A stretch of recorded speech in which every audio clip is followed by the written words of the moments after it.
Willkommen zum Retro Newsflash. Kurz und knackig. News aus der Szene vom C64 und Amiga. Für euch zusammengefasst jeden Samstag hier zum Reinschauen. Be there or be square. Seid mir gegrüßt. Veränderung im C64 oder Amiga-Bereich bedeutet auch Veränderungen bei diesem Format, dem Retro Newsflash. Neue Spiele und neue Entwicklungen sind immer gern gesehen und willkommen, aber auch bestehende ist es wert, erinnert zu werden. Aus diesem Grund habe ich mir vorgenommen, auch die alten und vielleicht weniger populären Spiele wieder mehr in den Fokus zu rücken. Deshalb wird es ab der nächsten Ausgabe neben den aktuellen und neuen Entwicklungen im C64 und Amiga-Bereich auch immer einen Titel geben, der schon lange oder länger existiert, aber der es vielleicht nicht so in den Fokus von Spielerinnen und Spielern geschafft hat, beziehungsweise nicht mehr so präsent bei euch ist. Ich durchforste die Archive und Datenbanken nach alten Spielen, die es meiner Meinung nach wert sind, wieder einmal auf unseren geliebten Computern gespielt zu werden. Also lasst euch überraschen, was ich da alles so ans Tageslicht befördere. Ich hoffe, ihr findet Gefallen daran. Kommen wir aber zum ersten Titel für heute: Secret Mission. Das Spiel wurde nie zuvor veröffentlicht und ist nun zum ersten Mal erhältlich. Es ist ein Original Commodore C64 Text-Adventure aus dem Jahr 1985. Instance 4 sind die Schöpfer hinter dem Spiel Secret Mission. Gegründet 1996 als Tree-Node Entertainment, war Instance 4 in den ersten Jahren ein White-Label-Unternehmen. Es begann 2004 mit Dienstleistungen und der Entwicklung eigener Spiele für die Spielindustrie. Seit Mitte der 1980er Jahre sind sie im Geschäft. War es ein langer Weg. Mehr als 14 größere Spiele und über 50 Projekte wurden realisiert. Jetzt veröffentlicht Instance 4 einen Teil des Back-Katalogs und entwickelt weiterhin brandneue Projekte. Laut den Entwicklern wurde das Spiel auf alten Disketten gefunden oder wiedergefunden und sorgfältig überarbeitet. Erleben Sie ein handgefertigtes Indie-Spiel, werden Sie die Hinweise finden und das Rätsel lösen, um Ihre geheime Mission zu erfüllen. Die Bewohner von Niederdorf streifen umher, findet Lösungen, ohne verhaftet zu werden. Was ist mit deinem Vorgänger passiert? Finde einen geheimen Weg ins Schloss. Es gibt 30 Räume zum Erkunden, 60 Objekte, mit denen du interagieren kannst, warten auf dich. Die Spieldauer wird mit ca. 2 Stunden angegeben und man kann es sowohl am Original C64 als auch am Emulator spielen. Es gibt eine vollständige übersetzte englische und deutsche Version inklusive Anleitungsheft mit persönlichen Anmerkungen des Autors als PDF-Datei. Ich habe das Spiel vor einiger Zeit entdeckt und da ich immer schon gerne textbasierte Adventures im Infocom-Stil gespielt habe, wollte ich euch dieses Spiel hier nicht vorenthalten. Ich hoffe, ihr habt viel Spaß damit. Das Spiel kann kostenlos auf itch.io heruntergeladen werden. Der Download-Link ist in der Videobeschreibung. Der nächste Titel ist Space Patrol. Die Raumpatrouille ist der umfangreichste Sicherheitsdienst in der gesamten Galaxis. Wo das Gesetz nicht immer präsent sein kann, hat die Raumpatrouille die Aufgabe zu patrouillieren und für Ordnung zu sorgen. Sie sind zwar nicht sehr zahlreich, aber gut ausgebildet und in kürzester Zeit auf dem Planeten, wo sie gebraucht werden, um bei Streitigkeiten und kleineren außerirdischen Invasionen für Ordnung zu sorgen. Wenn Sie also ein Problem mit Außerirdischen haben, die in Ihren friedlichen Planeten eindringen, brauchen Sie nur anzurufen und im Handumdrehen ist ein Patrouillenoffizier zur Stelle, um für Ordnung auf dem Planeten zu sorgen. Es handelt sich um hochqualifizierte Agenten, die die meisten Spezies kennen und Erfahrung in fast jeder bekannten Umgebung in der Galaxis haben. Ja, soweit zum Einführungstext. Space Patrol ist ein neues Spiel für den Amiga von Iron Gate. Der Entwickler selbst zu seinem Spiel Ich wollte ein Spiel machen, in dem eine Frau im Mittelpunkt steht und als Raumpatrouille im Weltraum unterwegs ist, um Außerirdische zu finden, die den galaktischen Frieden brechen. Diese Frau sollte mit einer Laserpistole bewaffnet sein. Ich wollte, dass das Design an die Serien und Filme der 1960er Jahre erinnert, in denen die Weltraumtechnologie ihre eigenen stilisierten Designs hatte. Ich habe einige Zeit gebraucht, um zu recherchieren, vor allem in Comics.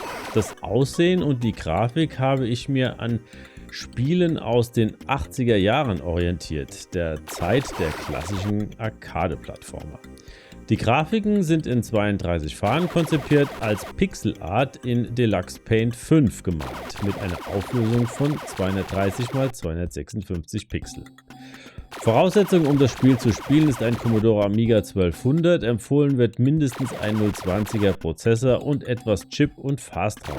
Auf einem Amiga 1500 oder 600 wird das Spiel funktionieren, aber es wird ein bisschen langsam sein. Man kann es auch sehr gut auf einem The Amiga 500 Mini spielen, wenn man das ADF benutzt. Der Inhalt der Disk kann auf die Festplatte kopiert werden und direkt ausgeführt werden, wodurch man sich die Ladezeiten spart. Wer das Spiel erwerben möchte, kann sich direkt beim Entwickler melden. Es gibt die Möglichkeit des Kaufs einer Boxed-Version des Spiels in einer vollfarbigen Box mit Handbuch und einer 3,5 Zoll Diskette. Eine ADF-Version, die man direkt per E-Mail erhält, ist ebenso möglich. Der Kontakt ist in der Videobeschreibung verlinkt. Mir hat das Spiel sehr viel Spaß gemacht und ich denke, man sollte solche Projekte unterstützen. Ich habe von Jojo das ADF kostenlos zur Verfügung gestellt bekommen, um es hier zu zeigen. Das nur am Rande. Wer also Spaß an solchen Spielen hat und an Pixelart dieser Klasse, sollte sich gerne bei ihm melden. Ich wünsche euch auf jeden Fall viel Spaß damit, wenn ihr die Raumpatrouille starten lasst. Wir kommen zum letzten Titel für heute, wieder mal aus dem Bereich Hardware. Seit der Entwicklung des C64 ist die Zeit für C64-User nicht stehen geblieben. Im Gegenteil, es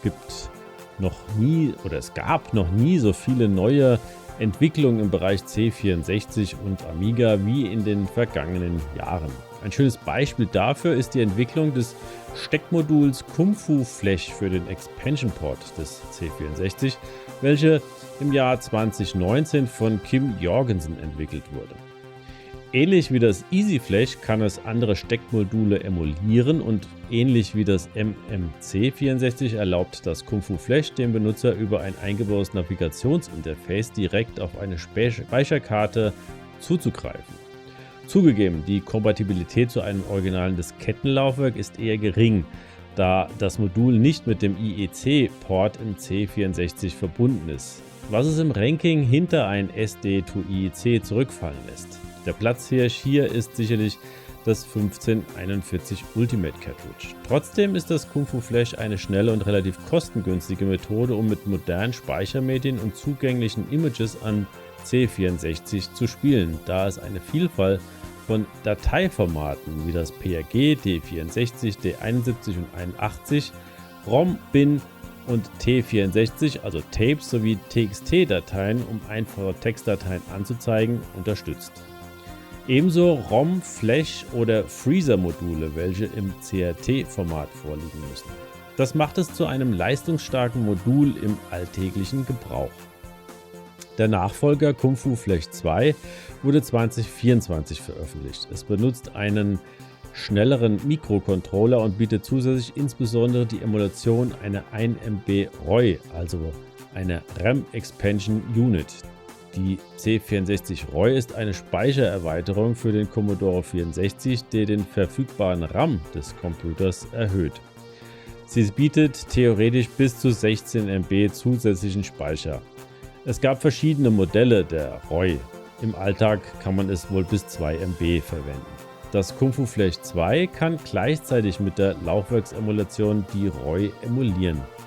Die ROI wird im Einstellungsmenü mit F5 aktiviert und ist aktiv, wenn ein Programm mit der Standardoption, also mit Return, ausgeführt wird. Ein Disketten-Image oder Verzeichnis mit Mount im Menü mit Shift Return gemountet oder das Basic über F6 am C128 oder F7 am C64 im Launcher gestartet wird. Die ROI ist nicht aktiv, wenn Cartridges, also CRT-Dateien, emuliert werden. Es gibt jeweils 3 Knöpfe auf den Cartridges, einen Reset-Knopf, einen Menüknopf und zum Starten des Launcher und einen speziellen Knopf, der von den Freezer-Cartridges verwendet wird. Wer also gerne mehr Komfort für seinen C64 nutzen möchte und sich die teurere Variante einer 1541 Ultimate sparen möchte, der sollte sich das Kung Fu Flash Modul auf jeden Fall einmal ansehen. Ich habe die weiteren Informationen in der Videobeschreibung für euch verlinkt.